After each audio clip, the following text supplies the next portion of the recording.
বাগেরহাটের মোড়লগঞ্জ ও কচুয়া উপজেলা দিয়ে বয়ে গেছেন বিষখালী নদী। দীর্ঘদিন খনন না করা ও অবৈধ দখলে মৃতপ্রায় নদীটি। ফলে পানির অভাবে ফসলি জমিতে সেচের সংকট দেখা দেয়। আর্থিকভাবে ক্ষতিগ্রস্ত হতে থাকে নদী পাড়ের বাসিন্দারা। দুর্ভোগ লাঘবে 2019 সালে নদীটি পুনঃখননের প্রক্রিয়া শুরু হয়। দরপত্র আহ্বান শেষে 2023 সালে প্রায় 45 কোটি টাকা ব্যয়ে 24 কিলোমিটার নদী খননে আদেশ দেয় বাগেরহাট পানি উন্নয়ন বোর্ড। নির্ধারিত সময়ে অধিকাংশ জায়গা খনন করা হলেও দুই উপজেলার সীমান্তবর্তী রামচন্দ্রপুর ও সাগরকাঠি এলাকায় অবৈধ স্থাপনার কারণে খনন কাজ বাধাগ্রস্ত হচ্ছে। এতে মাত্র 1 কিলোমিটার খাল খননে আরও 6 মাস সময় বৃদ্ধি করা হয়। তবে সিএস রেকর্ড অনুযায়ী খাল খননের দাবি জানান স্থানীয় বাসিন্দারা।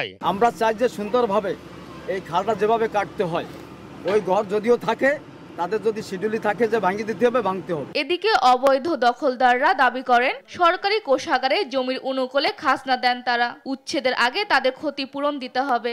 নদী হবে জানি না, ঘর বানছি আমরা, সরকারের দলিল দিছে, রেকর্ডও দিছে, আমরা বাড়ি বিডিয়া বেচকে একটু আইয়ে যে পোতা রাখছি। খনন কাজে বাধাগ্রস্ত হচ্ছে বলে জানান এই সহকারী প্রকৌশলী। তারা বিভিন্নভাবে বাধা দিচ্ছে। এই বাধা দেওয়ার কারণে আমাদের কাজ এখন আমরা কাজে প্রতিবন্ধকতা সৃষ্টি হয়েছে।